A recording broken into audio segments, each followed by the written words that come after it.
Alady fatelo amby roapolo ny volana febroary taona roapolo sy roa arivo amin'ny kafaliana indray tompoko lahy sy tompoko vavy no tsidiana ny tokantrano amin'ity alady ariva ity atao anatin'ny fandarana mahery izay arahanao toy ny mazatra eto amin'ny fahita lavitra matv Jacquino Rakotomanana no eto amin'ny fanolorana manasanao ary anaraka ny fandarana hatramin'ny farany hoetsika manomboka amin'ny fandarana amin'ity ariva ity dia eo amin'ny taranja volleyball tsy totosan'ny solitena malagasy tokoa mantsy ny fanambina petrany hitazona ny anaram-boninahitra eto Tanindrazana nandritra ny andiany fahinina amby roapolo ny fiadinany amboary ho an'ny ekipa tompondaka taranja volleyball aty amin'ny faritry Afrika samy resy teo amin'ny famaranana avokoa na ny Stefoto ho an'ny sokajy vehivavy na ny GNVB ho an'ny sokajy lehilahy.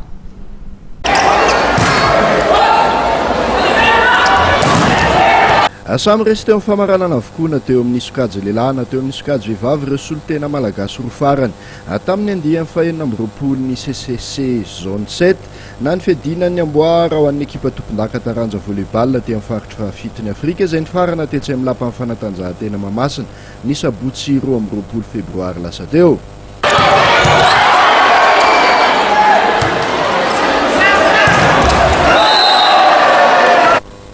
Teo amin'ny sokajy vehivavy aloha dia nomotsan'ny ekipan'ny Katiborina Van Maurice tamin'ny 7-3 ny ekipan'ny Stefoto avy eto Madagasikara 2-5 4-5 ary 7-5.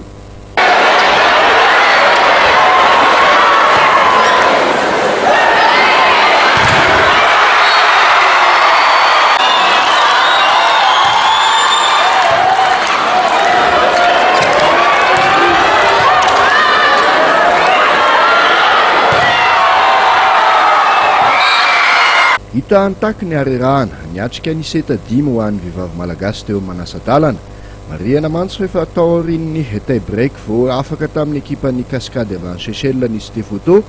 ny teo amin'ny manasa-dalana ataony androny zoma.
Narak'izay teo amin'ny sokajy lehilahy dia aresin'ny ekipan'ny Tampon Gecko volleyball avy any La Réunion tamin'ny 7-3 ihany koa ny GNVB.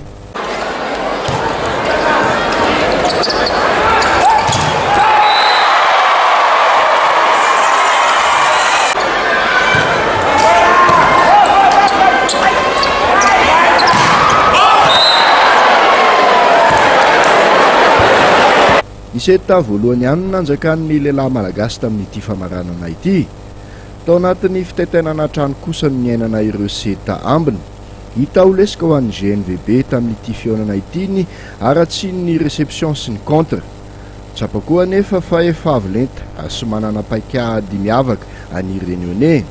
Atetsakilan'izay dia hita ho disokajy ihany koa ny ekipa solitena malagasy tamin'ny tsy fahafantarana ny Réunionnais.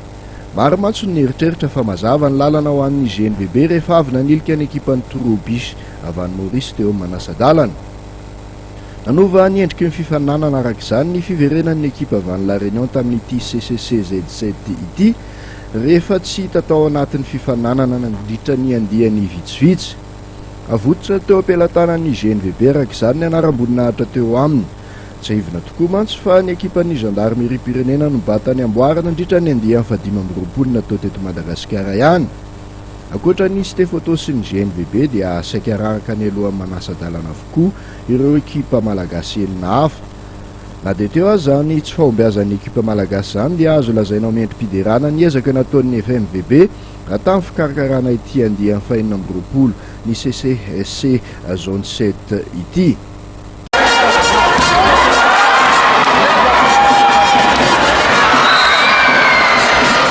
Taoriny ireny faharesena ireny dia nisy ny resadresaka ny fanaovana tamin'ny mpitantana ny mpanazatra ary ny mpilalao an'ireto solotena malagasy tonga teo amin'ny famaranana ireto. Ho an'ny Stefoto aloha dia nitaky ny arerahana taoriny ny ezaka goavana natao teo amin'ny manasa-dalana ka nanolian'izy ireo ny kaskady avy any Seychelles fa lalao manasa-dalana izay nataony andro ny zoma. Tsy maintsy nanao 7-5 tokoa mantsy ny vehivavy malagasy teo amin'ny manasa-dalana vao tafavoaka tonga tamin'ny famaranana. Tejekilan'izay dia matsapa ny gendarmerie nationale volleyball na ny GNVB fefa niakatra ambony dia ambony ny letan'ny volleyball any alareny ao any. Ezaka aloha zany ezaka mitazona an'izy fa tsy voatazona izy. Ny olona tena hita ngeza be teo tsara be ny service zareo zany. Nanahirana antsika le service ny recep tsisy nety mihitsy zany hatramin'ny voalohany ka hatramin'ny farany. Dia ny ezaka zany tsika fa tsy tafavoaka izy dia ino vokatra fa isaorana mpilalao rehetra. Inona zao ny hitanao hoe mety fanatsarana ho atao eo ny gendarmerie-pirenena? Ny zavatra tsy maintsy ho jery zany mijery relève ngeza be tsika mba ahafahantsika zany mahita hoe ohatra ny ahoana ny niveau satria lehilahy reny zany zao vao tonga eto amintsika dia mitondra zavatra ngeza be ho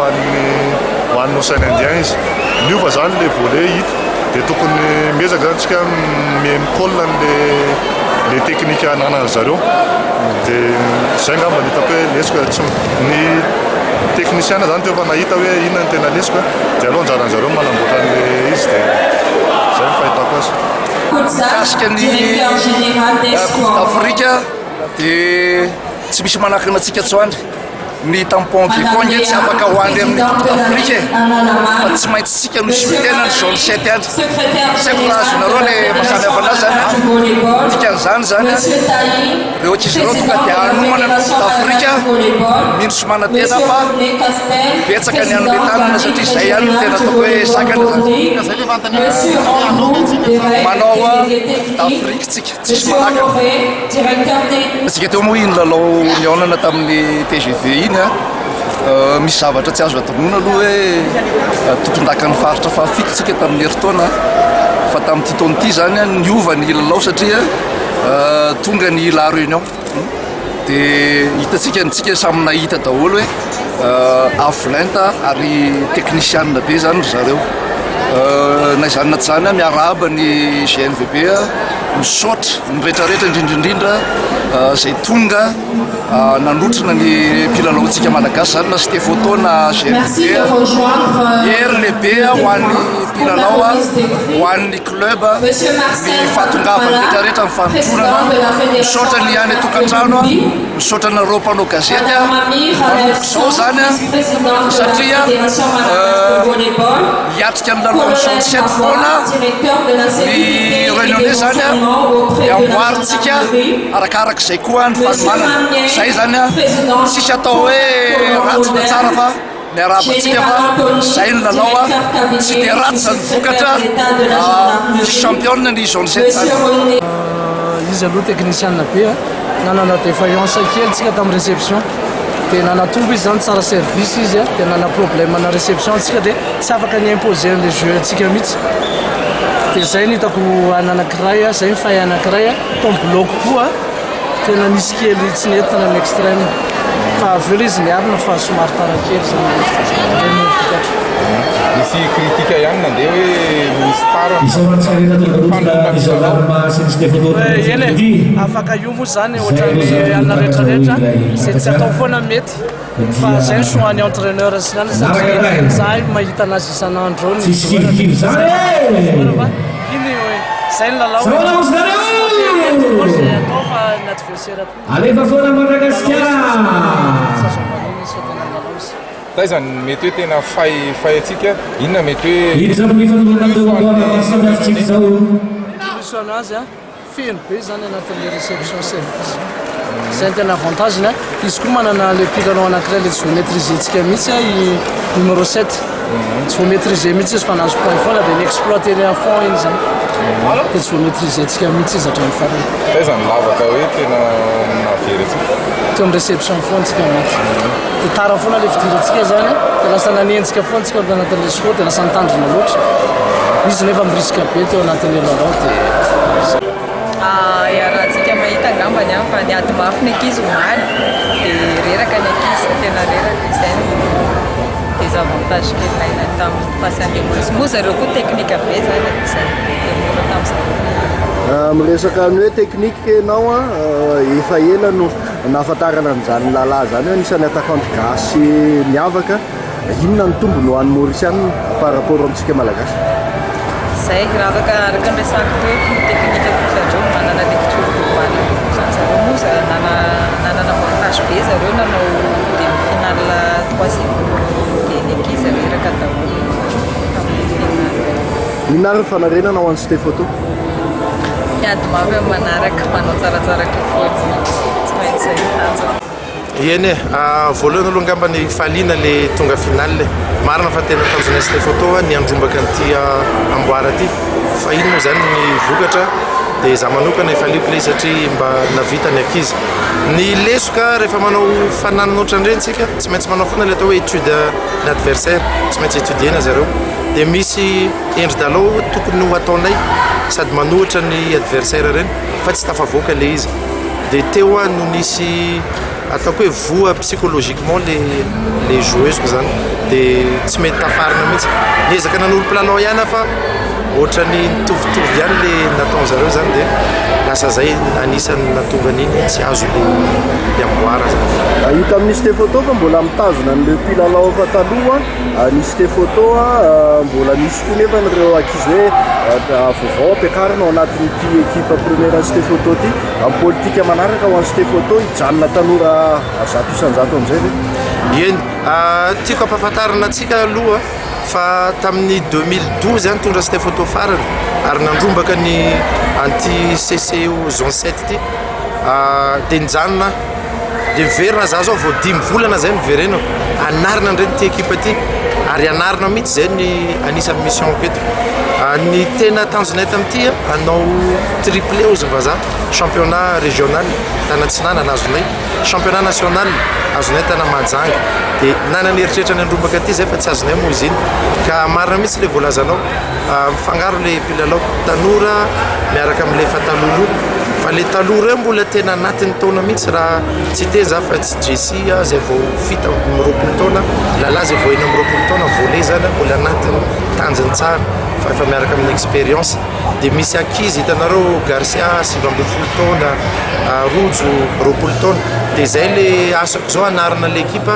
dia tsy maintsy afangaro ao aloha re dia marina mihitsy voalazanao ezahantsika ajanona tsikelikely efa nazo taona ny fanidran-dalana tamin'ny andehan'ny fahinina amby roapolo ny fiadinany amboara ho an'ny ekipa tompon-daka taranja volleyball aty Afrika amin'ny faritra fafitony Afrika iny dia anisany koa ny fivorombe nataon'ny fédération malagasy ny taranja volleyball niaraka tamin'ireo ligue paritra mpikambanao aminy mitondra ny tatitra manoloana an'izay fivorombe nataon'izy ireo zay ary ny filohan'ny fédération malagasy ny taranja volleyball andre manantena Hataina Nirina atao androany ny assemblée générale ny fédération malagasy ny volleyball nahitana ligue 7 amin'ny 9 izay misy ao anatin'ny fédération ny assemblée générale androany ny araka amin'ny assemblée générale anazy moa zany dia nanatatitra ny zava-bita nandritry ny top lalaovana 9 sy 10 ny natao tao moa zany ny tatitra ara-moraly tatitra ara-bola ary indrindrindrindra ny tanisana ireo rapport d'activité zay zavatra vitan'ny fédération nandritra ny taona 9 sy 10 tamin'izany koa moa zany nahitana ny tombanezaka zay vita par rapport tamin'ny satria fédération dia efa manana plan quadriennal nandritra mandat zany dia efa mbola tsy tsy vitany hoe 4% le izy zany fa raha ny zava-bita nandritra ny 2024 zany dia fa miroso tsikelikely a fanatanterahanareo tomban'asa izay tiana ho tanterahana ny fédération na dia eo ary ny tsy fisian'ny enti-manana satria ary mino aho fa tsy ny fédération amin'ny volerero no misedra izany olana zany a fa tsy ampy ny enti-manana izany anefa tsy natao sakana amin'ny fanatanterahany asa fa miezaka ny fédération zany a miaraka amin'ireo liga manatanteraka amin'ny sy mampiroborobo ny taranja volleyball. Eo amin'izay le hoe tetikasa fampandrosoana izay inona ny tena foezaka akaiky indrindra ary hitan'ny fédération fa lara-pamena foezaka aloha zany a ankoatran'ity championnat 67 izay mizotra amin'izao fotoana izao dia misy mieritreritra ny fédération zany hoe mbola eritreritra le izy zany any amin'ny misy tournoi international izay karakarain'ny ligue de la Réunion any la ligue de la Réunion amin'ny volana jona ho avy zao ho an'ny tanora izy io manana eritreritra tena mafy dia mafy ny fédération andray anjara amin'io ligue io tournoi io fa io moa zany dia miankina indrindraindrindra amin'ny enti-manana araka ny politika ny fédération moa zany dia fampandrosoana ny volleyball amin'ny alalan'ny tanora ny ankizy dia araka efa natomboka ny poule cool volley moa zany tamin'ny heritaona hotohizany reny anantona ny école zany ny isan'ny fandarana asa ao atao ary lazaina zany fa fédération moa zany izay ny tena ny lara-pahamehana dia ny fitsonjovana ny jeune mirajeunir ny équipe nationale.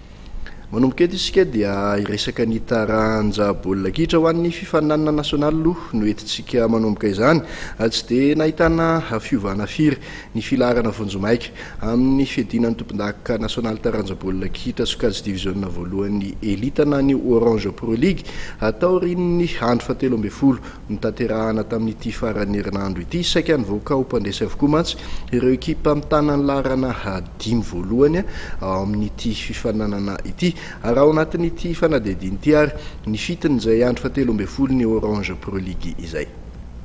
Nisaraka adsala rainoreny ekipan'ny LGK Plus ny AS Adema samy avy eto Analamanga io tolakandro io teny amin'ny LGK Plus Stadium bypass nandritra ny fionana anisan'ny be mpiandry indrindra teo amin'ny andro fahatelo ambin'ny folo ny fifaninanana Orange Pro League na ny fiadinana ny tompon-daka nasionaly taranja baolina kitra sokajy division voalohany nasionaly.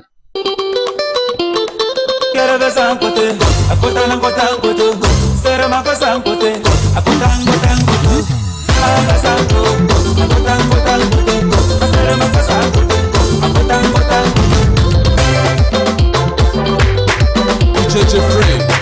Kuluyaga, formateur. Tout le monde va danser des coups en code. Les enfants danser des coups en code. Danser des coups en code. Même le papa danser des coups en code.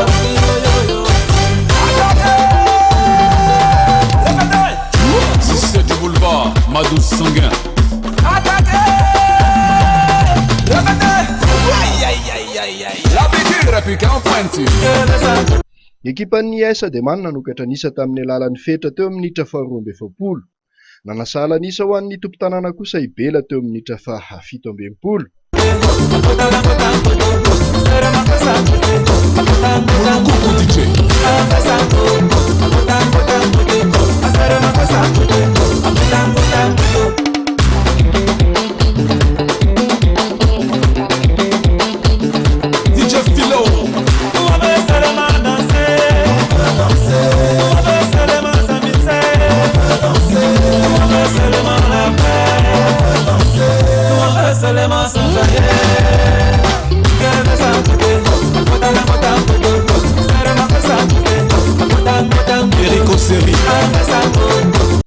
Na dia nibody tany amin'ny tanin'ny mpifanandrina taminy aza ny LGK nandritra ny fizaram-potoana faharoa taorian'ny karatra mena azon'ny jalma ho an'ny AS Adema dia tsy navita napiditra amin'ny baolina faharoa nampisy ny elanelana tamin'ity lalao ity. taorian'izay ady sala nataon'izay dia mipetraka eo amin'ny larana fahaenina sy fahafito hatrany ny LGK plus sy ny AS-Adema manana isa 20 sy 20. Ankoatr'izay tany Fianarantsoa ny andron'ny zoma dia hanana mafy ny larana voalohany misy azy ny Kosfara efa nandesin'ny 3FB Atsimo andrefana tamin'ny isa 21. Toraka izany ihany koa teny Votovorona androany atoandro dia tafajanony eo amin'ny larana faharoa ny ekipan'ny Knapsa Sporitas manana isa 7 rehefa nandesiny Zanakala FC Matsihatra ambony tamin'ny isa 3-2.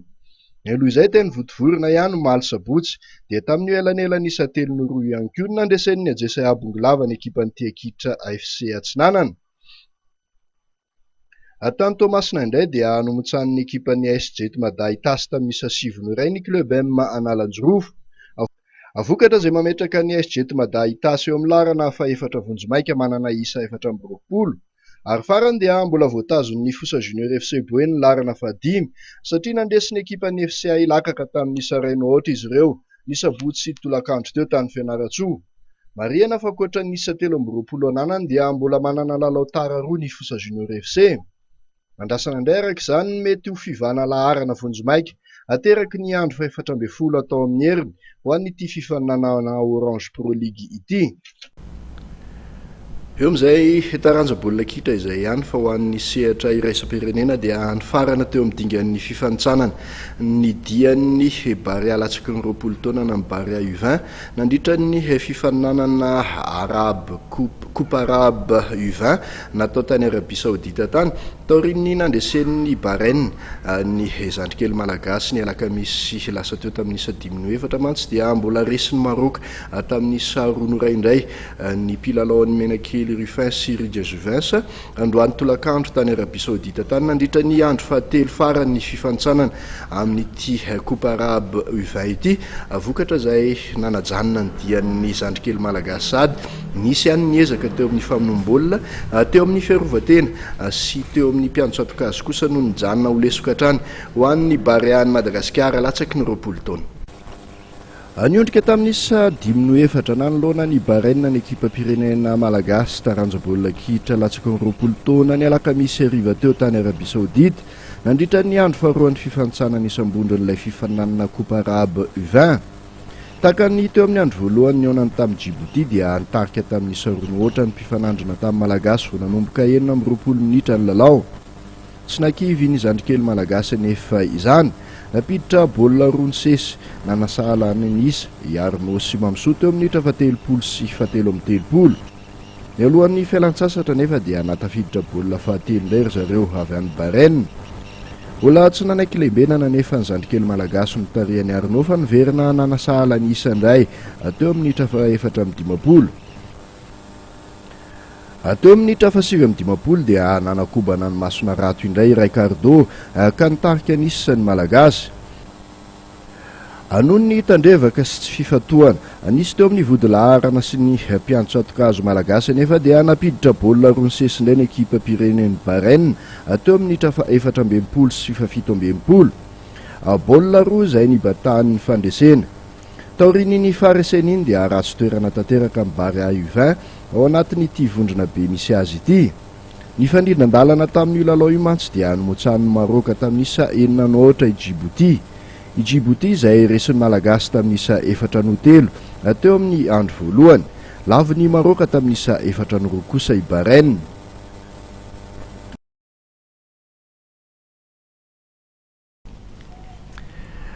Fa ny ekipan'ny FVFC nosolitena faharoa ny ligna Analamanga taranja baolina kitra amin'ny fifaninanana nasionaly division faharoa amin'ity topolalovana ity zany dia afantatra taorian'ny famaranana kely ny onan'ity ekipan'ny FVFC ity tamin'ny ekipan'ny COSPN ny alatsinainy tolakandro teo teny amin'ny LGK plus stadium bypass resin'ny FVFC tamin'ny satokana haraino ohatra mantsy ny ekipan'ny Police Pirenena tamin'ity lalao famaranana kely ity ekipan'ny FVFC sy niosika foty araka izany nosolitena ny ligna Analamanga amin'ny fifaninanana division faharoa nasionaly amin'ity tao-pilalaovana 20 sy 22 ity.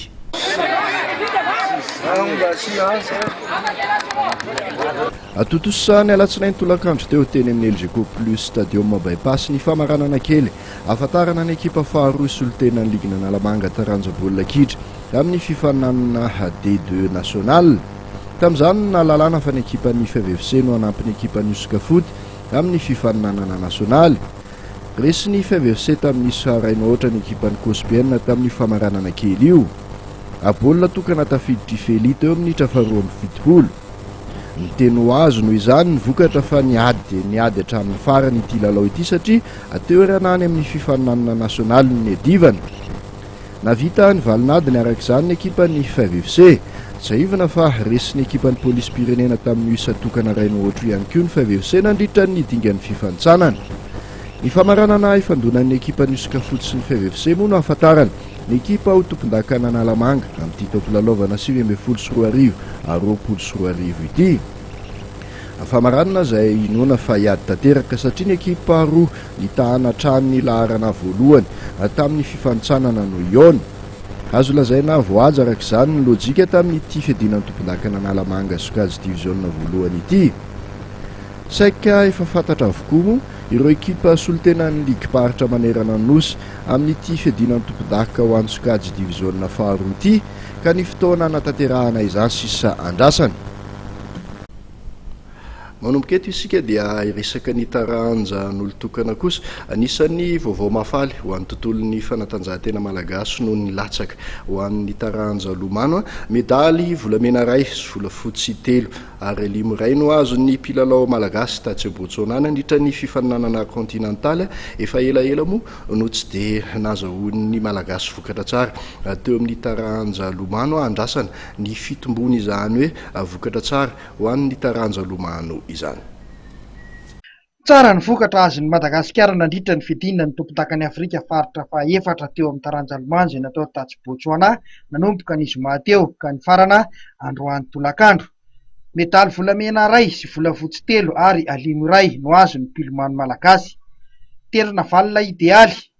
nandrobaka ny medaly volamena teo amin'ny Sando 2 minitra sy 4 sekondra sy 2 no nanontany an'izany. Mbola nandrobaka medaly volafotsy ihany koa itendrina valina teo amin'ny 52 2 sekondra sy 7 resiny teo amin'izay lalao famaranana ho an'ny Sando izay. Ilay teratany Zambianina Miafin 2 minitra sy 7 sekondra sy 7 nandrobaka ny medaly volafotsy. Teratany Namibianina kosa nandrobaka ny medaly limo Tiana Eslinger 2 minitra sy 7 sekondra sy 7 ny fotoana vita tamin'ny fifaninanana Sando io.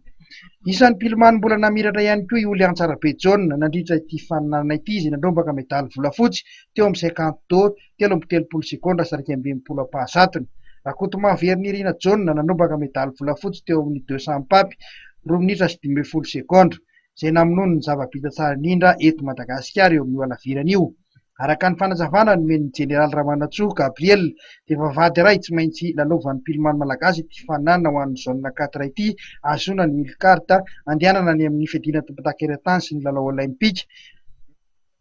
Rapitso Tolakandro no ikadina eto Tanindrazana izy efatra menata niaro ny voninahity Madagasikara tamin'ity fifaninanana ity. Araka ny fandaram-potoanan'ny federasiona dia ny faran'ny herinandro zao no tanterahana ny mahajanga ny fiadina tompon-dakan'ny Madagasikara ho an'ny tompy filomanosana 5 metatra.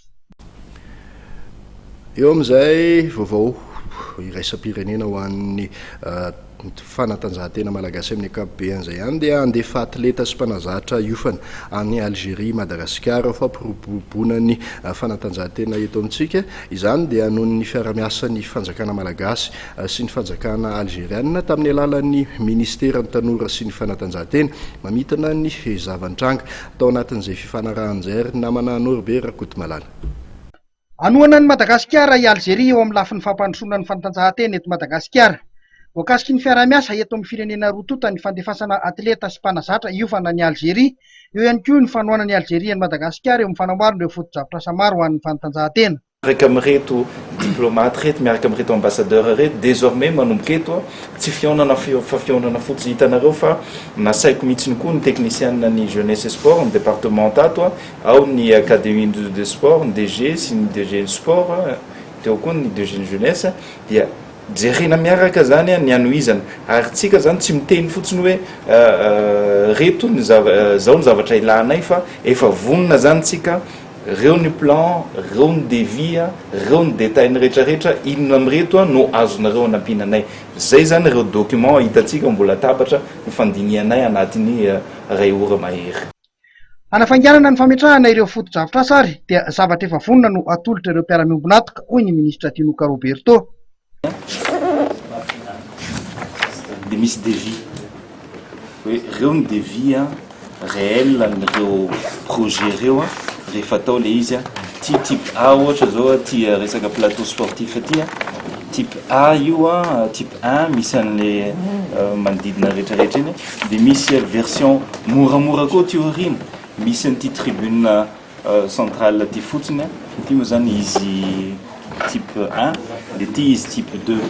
nytiako tenena hoe misy variante be de be zany miaraka amin'ny devis plan efa vonona de anjaran'ireo olona reo atorontsika an'le olona koa zany hoe tsy milala otsonitsika atorontsika an'le olona hoe sérieux tsika amin'le zavatra angatahantsika sy mifiomanantsika rehetrarehetra mba tena hoe hiaraka amin'izany ny émergence ary ho fierté ny firenena lay resaka sport sy fanatanjahantena manomboka eto. Zareo algérienne dia niteny ny sur ambassadeur hoe anangana comité technique atsika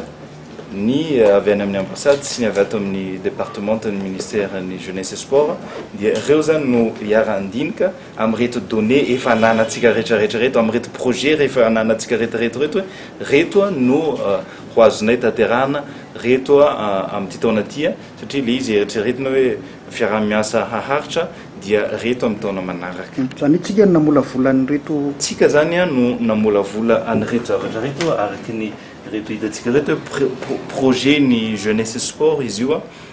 projet ny département atsika zany reo fa kosany zany servevatsika sur un plateau le olona efa anampy anao zany tsy tokony hanana fahasahiranana izy hoe mbola andeha hitady architecte andeha ampanao devis ampanao zao ny toerana efa misy reo ny plan sy ny devis de anjaratsika fotsiny manondro hoe ato ny rehefa tonga zay hoe fahavonona zareo zay de ato ny toerana sy ny tany anaovana an'le izy. Nanamafatra ny fahavononany amin'ny fanohanany any Madagasikara ny masovoan'ny Algérie miasa somoniny eto Madagasikara. Eo amin'izay vaovao ministera ny tanora sy ny fanatanjahantena izay hatrany dia fantatra zao fa sy mpanavozana ny kianja Nalarby ho an'ny taranja fototra atletisme tonga nidina teny toerana moa ny tompon'andraikitra avy eo anivon'ny ministera ny tanora sy ny fanatanjahantena niaraka ihany koa tamin'ireo mpitatana eo anivon'ny fédération malagasy nyty taranja fototra atletisme ity mijery izay fanamboarana mety atao amin'ity foto-dafitrasa ity. Nidinay fotony nijery akaiky ny kianja taranja fototra atletisme tetsy Alarby Andriamatoa Tinoka Roberto ministry ny tanora sy ny fanatanjahantena tamin'ity herinandro ity. Araka ny fanambarany ombenimbeny dia ho taona ny fanavozana ireo foto-drafitrasa efa misy sy fanamboarana foto-drafitrasa vaovao ty taona 2024 ity. Tsy dianay ity androany zany dia nijerena hoe ahoana marina moa ny zavatra iainan'ireo atleta atsika reo. Tapitra le fotoana hoe ministra mijanona birao. Jery ity fotony ho alainao sérieux amin'izay ny zavatra iainan'ny atleta rehetrarehetra. Zavatra iainan'ny mpanao sport rehetrarehetra zany dia tokony ho fitsapan'le tompon'andraikitra voalohany hoe zao marina ny zavatra misy aty. Ka tonga eto androany hijery satria ity no seul stade tsika manana piste tartan zany ahafahana manao championnat na national io na international. International moa fa tsy azo raisina araky ny tenin'ny présidente tao satria efa goka be ny piste tartantsika. Tsy vitan'ny piste tartan fa nijery ny manodidina rehetrarehetra ny saut à longueur, ny saut à hauteur, jeran'le salle de musculation tato, jeran'ireny tribune rehetrarehetra reny, jeran'le fefy, lancer de disque, lancer de javelot sur poids, ry amin'ny sisiny ary fa tena potika tanteraka zany ty stade ny Alarby ity. Ka eto tsika zany no jery ohatra hoe manana eritreritra tsika hoe anana relève zany ahoana moa no ananana relève raha ny infrastructure tsika ohatran'izao. Zara ontsa mihitsy ny fokony jeran'le izy androany, jeran'le salle de musculation tato androany tena variana ary tena malaelo hoe ahoana moa zany nahavitan'le ankizy malagasy performance tsara be ohatran'ireny amin'ny jeu des îles raha zao nefa fitaovana ananantsika ka raha ity zany no tena risika antanana ny hoavin'le tanora le relève zany raha andinika an'izany tsika dia tena reto infrastructure reto no ataontsika tsara ka hijery zay architecte iara-iasa dia ampanovina ny touche de modernité n'ity zavatra rehetrarehetra eto ity dia miaraka amin'ny reto piste reto sy renikanja hitantsika ireny niaraka tamiko teto moa androany zany ny président ny commission de jeunesse et sport amin'ny assemblée nationale satria fantatrareo fa ny budget ny ministère dia lalàna ary ny ao amin'ny assemblée mivote an'izany ka jereko ny associeko amin'ity fidinana fotony ity ny avy ao amin'ny assemblée nationale mba tena hita hoe zao marina koa ny zavatra iainantsika ato ary mba ahafahana miaro an'izay filany ministère zay any amin'ny assemblée nationale dia isoraka ny présidente nanazava sy nanoro ny tena fahasahiranana ato dia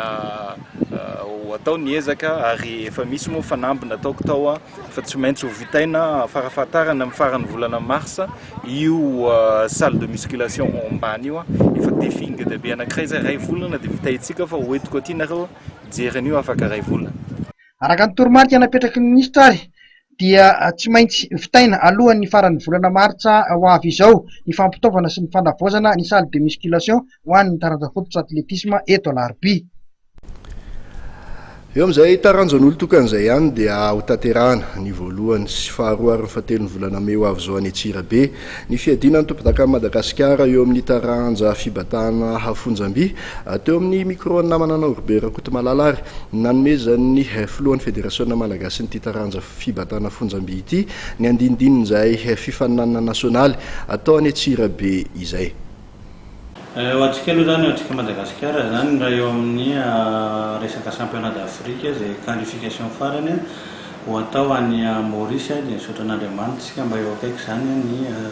navantsika izay qualification farany izay ary aorinan'io nivoaka ny anaran'ny olona izay hanao ny Jeux olympiques any Tokyo. Aorinan'izay zany satria mois d'avril anaovana iny aorinan'izay tsika dia atrika ny championnat de Madagascar izay atao any Antsirabe amin'ity taon'ity ny 1er 2 3 ny volana May ho avy izao izay ahitantsika discipline maromaro amin'ny discipline associée zany amin'ny fédération dia ny bodybuilding, haltérophilie, bikini, vehivavy sy lehilahy dia ao anatin'ny bodybuilding rehetrarehetra zany misy taranja maromaro dia hitantsika any daholo izay nafahantsika nandrainjara amin'ny championnat du monde hatramin'izao ary nahatonga antsika larina fahatelo foana dia ho avy koa zany no Open de Madagascar atao voalohany eto Madagasikara amin'ny bras de fer zany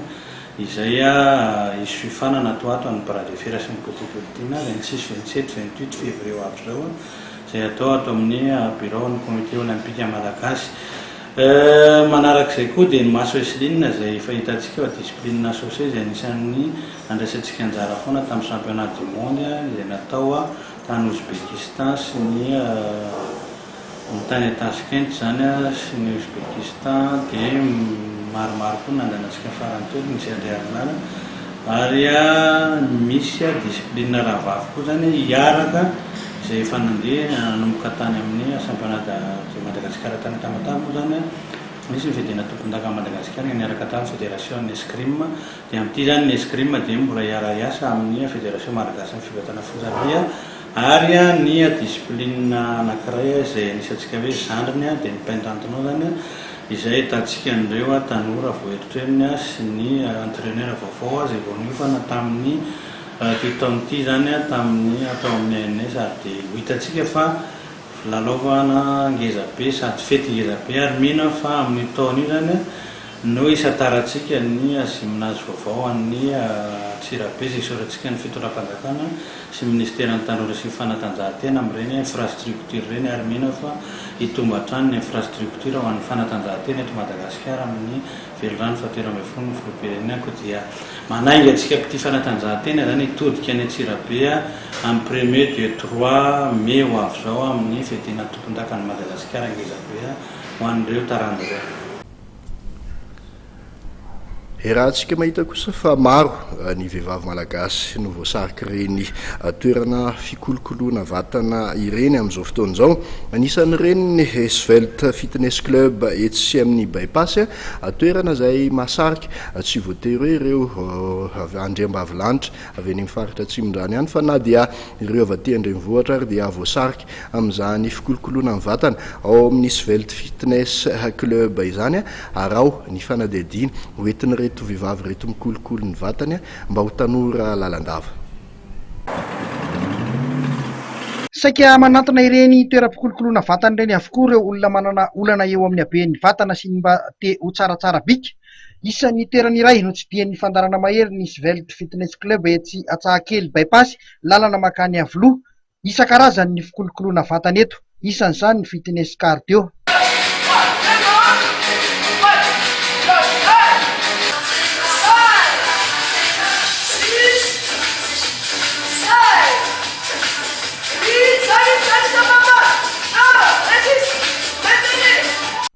Eo ihany koa ny fanabokonana ozatra ho an'ireo vehivavy izay efa anisany mankafy ity an'ity taranja ity ihany koa.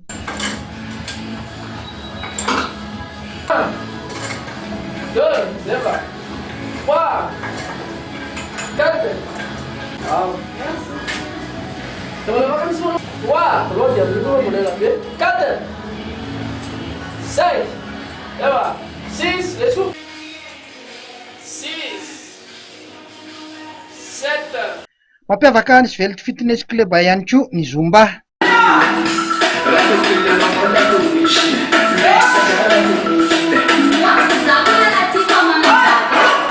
Mitondra fanazavana mikasika ny zavamisy eto Ramatoa Ana Rabekoto izay mpitantana ny Svelte Fitness Club.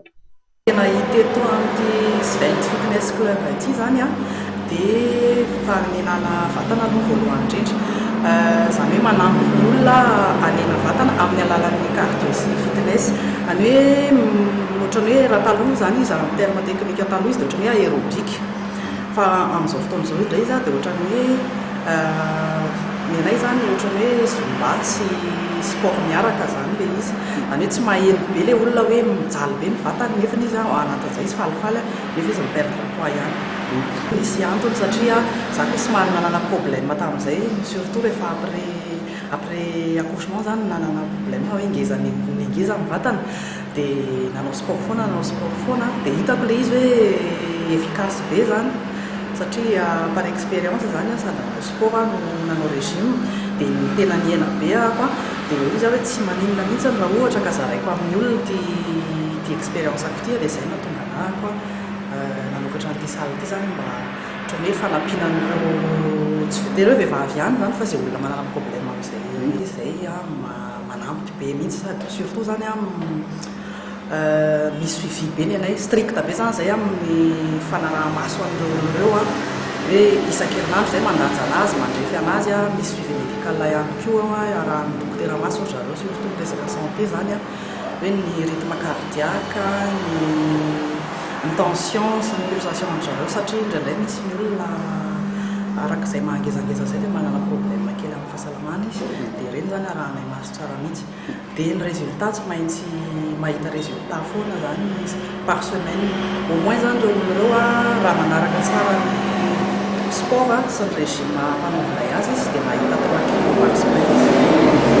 Tena misy fampianarana mihitsy surtout ny figérena calorie zany fampianarana mihitsy ny olona hoe ohatr'izao indray zany fomba fisakafo rehefa miditra atao aminay zany dia efa vonona ara-tsaina mihitsy hoe miova mihitsy ao mode de vie. Isan'ny mpikotrana eto Ramatoa Aina izay efa nahita vokatra tao anatin'ny 2 volana nanaovany fanatanjahantena teto. Zaho efa ela vao tao aorian'ny fiterahana dia mingeza ny vatana, tena nisy poids be mihitsy moa vatako koa efa zatra sport dia vao nijanona dia lasa ngeza be mihitsy dia lahita n'ity Svelte Club ity zany tonga dia liana be tamin'ilay izy zany hoe hanena vatana zany mandeha manketo. Tena efficace be le izy surtout hoe raha mahavita régime zany ianao tena hita be mihitsy nanomboka janvier tsy tapatapaka janvier tena amin'izany nanomboka 16 séances zao fa tena hita hoe tena teo amin'ny 5-6 kilo teo izay miala taminao. tsy mandeha rereto ny mpikotrana fa tsy maintsy eo ambany fanaraha-mason'ny coach hatrany. Ny olona anankiray zany raha tonga eto amin'ny toerana eto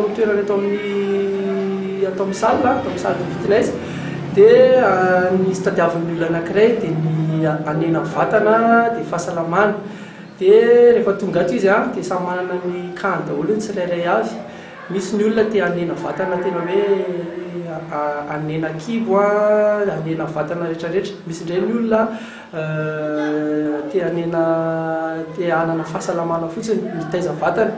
dia arakaraky le kan'le olona. Misy ny olona anankiray milanja ataontsika hoe eo amin'ny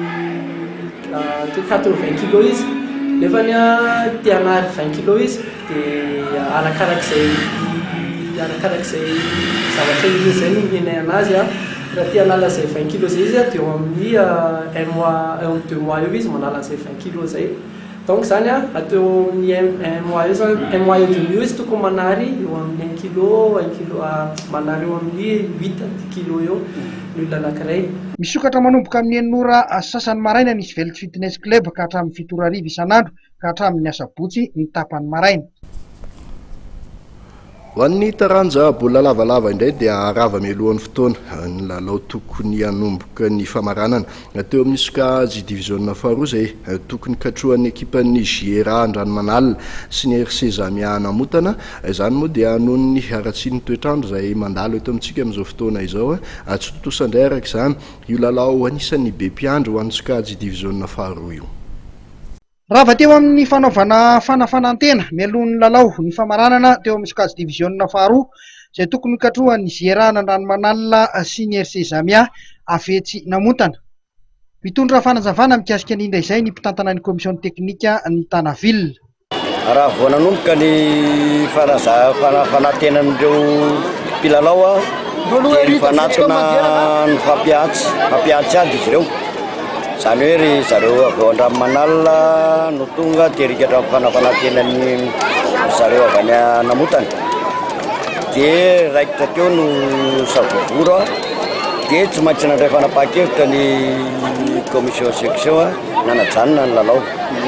Dia ahoana zany ny tohany? Ny tohany zany mbola miandry ny fivoriana ataonay commission no ahafantarana ny tohany na isy famerenana na ho tapitra treo ny lalao iny satria zavatra efa miafara amin'ny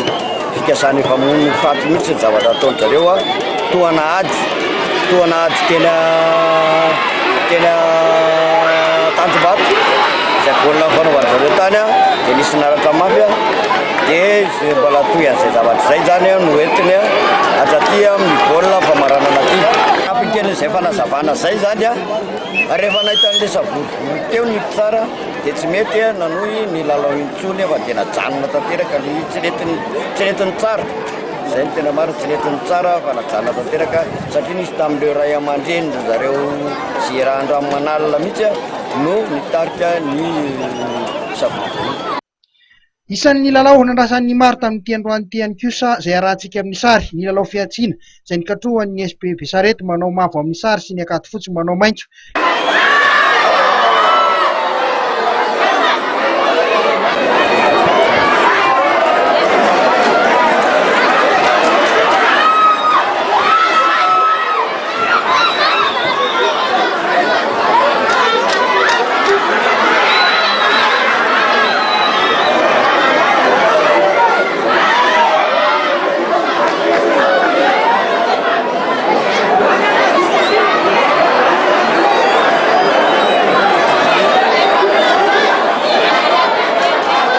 Nivoaka mpandresy teto ny Besarety tamin'ny isa 3 no 3. Teo amin'ny fizaram-potoana voalohany dia niady tsara ny lalaon'ny Rotota.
tany amin'ny fidirana faharoa no nampisehoan'ny traikefan'ny Avetsibesarety ka dia nisesisesy ny baolina matin'izy ireo izay nivoahan'ny mpandresy tamin'ity lalao fiantsiana ity. Eo amin'izay taranja-baolina lavalava izay ihany dia niakatra kianja indray ireo mpilalao zoky ny mpakafy ny taranja rugby androany niona tamin'izany ary ny ekipan'ny Fimpirizo sy ny FTM Manjakaray nampiseho ny traikefany ireto zoky olona mpilalao baolina lavalava ireto mampiseho amin'ireo zandriny hoe tsy mipetraka ho tantara fotsiny izany nandalovany tao anatin'ny tontolon'ny baolina lavalava izany fa mbola eo ny traikefa ananany ireto mpilalao zokiny ireto.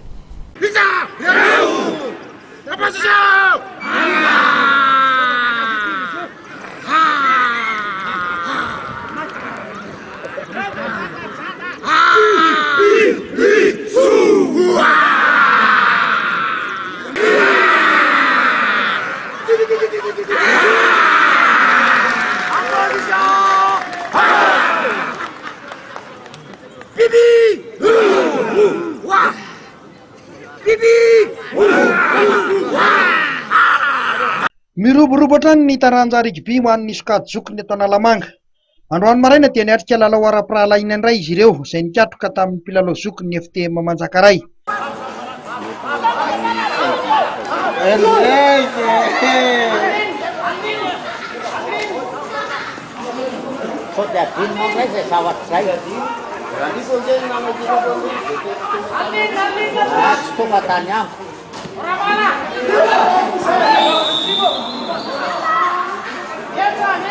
Na dia inisy ihany aza ny fifandonana mahery vaika tena tsy efa-tsefan'ny lalao teny dia totosa atao anatin'ny fair play ny lalaon'ny rotota.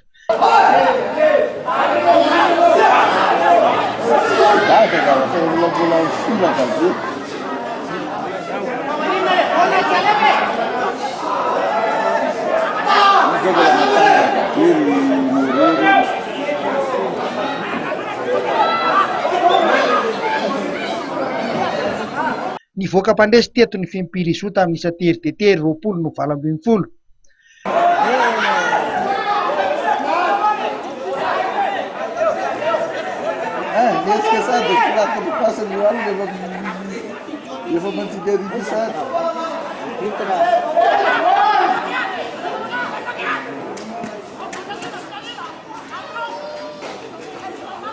Teo amin'ny fizara-potoana voalohany dia zareo FTM Manjakaray no nifehy lalao izay nahatonga baolina nentin-tanany roa misesika ny tokony 12. Ho an'ny Fimpirizo kosa dia hors-jeu voatsara ny Kasisy ihany no matin'izy ireo ny tokony 9. 29 nisa teny amin'ny Silaitra be nitarika ny FTM Manjakaray izay isa nentin'ny rotota ny ala sasatra.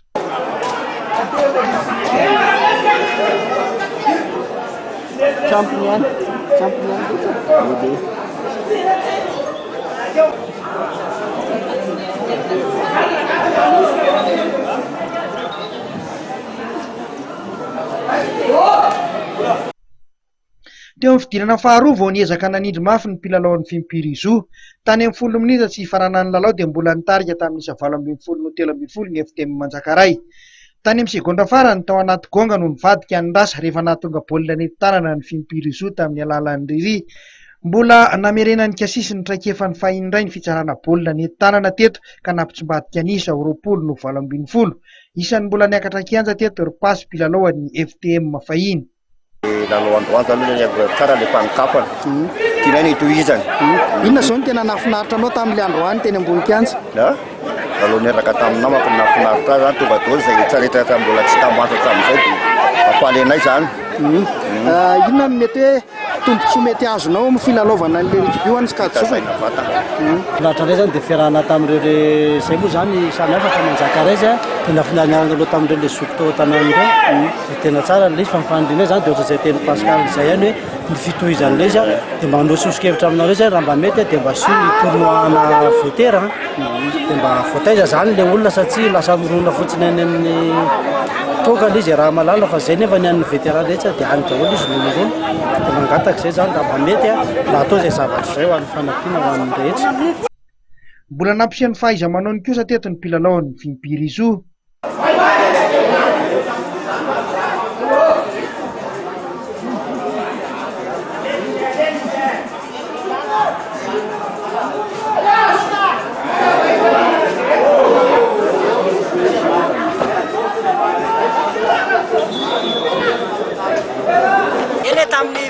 aloha zay ohatrany hoe nanatomy be le adversaire fa zay koa efa zatra manomana miaraka amin'reto zokolona miaraka aminay reto dia iny hitantsika teo hoe nifokatra fa tena nafinaritra fa ny zavatra iangavianay zany amin'ny tantana rugby dia mba hoe izy foana ny lalao mba hahafahanay mitazy vatana tany amin'ny segondra farany vao natonga esi ianao efa naposina vi sa ahoana ny natonga azy tapaka teo aloha ny reta ny tsara efa sansa koa zany le mitondra esi zay tena marina amin'ny akabiany aloha nanomana tena nanomana koa manjakaray ary zay fipiroso dia nanomana hatramin'ny ela ary tao amin'ny première méta dia nisy ny tavosovosona kelina fipiroso satria nanao ny entraîneur dia nametsaka lalao ny raplasanay ny tena natandraka kokoa nataon'ny fiarovam-batana andesena amin'ny deuxième méta le mbola miverina ve le trakeva taloha tamin'le baolina ny tsaraina farany natonga ny fandresena tena mbola miverina tokoa ny sakeva satria ny tena dia nanomana ary tena manomana tamin'ny match iny hoe anao an'izany match vétéran zany dia tena mova lehilahy lehibe ary mitondra ankizy dia lefa manana mihitsy ny tao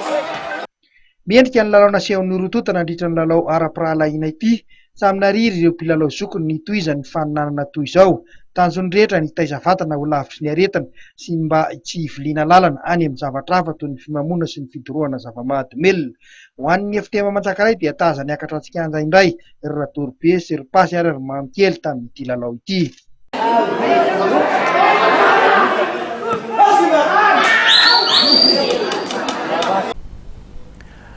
hoetsika mamarana fandarana amin'ity ariva ity dia ny vaovao mahakasika ny fanatanjahantena eny anivon'ny androm-panjakana sy ireo rafitra ao anatin'izany androm-panjakana izany nahazo fitokisany avy amin'ireo mpikambana ary ny mpitantana ny AJF izay rafitra ray mamevana ny fanatanjahantena ho an'ny mpiasam-panjakana taoriny ny fivoriana izay nitanterahany ireo solotena ny mpitarika ara-panatanjahantena isaky ny ministera izay mivondrona ao anatin'ny fikambanana AJF sy ny mpitantana ny AJF dia mbola nahazo ny fitokisany tamin'ireo mpikambana Andriamatoa John Lovy Filoha sy ny ekipany tarihany ihany ministera rehetrarehetra zany nahatonga solotena eo ny zavatra ny tapahan'androany zany hoe ny fahazoanainy hoe anoizany satria nanao tatitra arabola tatitra amin'ny morala tatitra ara-teknika ny saison 2019 teo amin'ny mpivory zany dia ny zavatra ny raha zany 52 no 54 mpivory zany aroa amin'ny 50 amin'ireo zany nanaiky ny mbola anoizanay ny anome malalaka anay ny tohizany tantanana ny sport d'entretien mpiasam-panjakana ny compétition rehetrarehetra zany zay le resako tsara zany ny compétition rehetrarehetra fa aorinan'le réforme dia mandeha zany hoe 7 avril zany mandeha ny compétition rehetrarehetra manerana nosy satria ny ouverture ny sport d'entretien amin'ity taona ity zany tsy maintsy apetraka aloha zay zany hoe be da be ny zavatra mety ova anatin'ny sport d'entretien mpiasam-panjakana ny réforme zany efa anaty manao anazy io fa zany hoe tokony misy fivoriana amin'ny zomaso fa nahemitra le zany ny zavatra mety isy eo zany mba hamenana le dépense zany mety any amin'ny resaka catégorie d'âge no mivoaka zany ohatrany any amin'ny foot zany mety tsisy tsony zany mixte élite 1 ohatran'izany fa tonga de jeune de vétéran dia faharitana fotsiny moins de 35 ans atao hoe tamin'io zereo zany anatin'ny dia ohatrany plus de 35 ans vétéran classe d'âge anankiroa ihany zany napetraka mba hanenana le dépense ny anatin'ny ministère ny nombre ny mpilalao koa zany jerena koa indraindray mety hoe 15 anaty feuille de match zany dia matetika zany mihoatra misy 40 lasa manao dépense be le ministère zany ezana zany jerena daholo zany eo amin'le resaka arabola zany sy amin'ny resaka teknika zany zay ny réforme jerena dia ahoana koa zany ohatrany any an-dafo zao fa misy hoe alohan'ny miasa misy sport kely atao anaty hoe 10 minutes anaty isan'andro zany ny ijerena zany zay zany hoe resaka le décret zany jerena koa mikasika zany hoe le réforme atao dia resaka any amin'ny resaka décret ny règlement intérieur ny règlement spécifique ny texte rehetra manany ny AJF zany ho jerena aorian'ny fanamboarana sy fandaminana isan-taranja araka izany mba tsy isian'ny fandaniam-bola be erotsika loatra nivon'ny ministera vao irosan'ny faninanana ny AJF iverin'ny mpitantana ny 7 aprily no isokatra ny taom-pilalaovana 20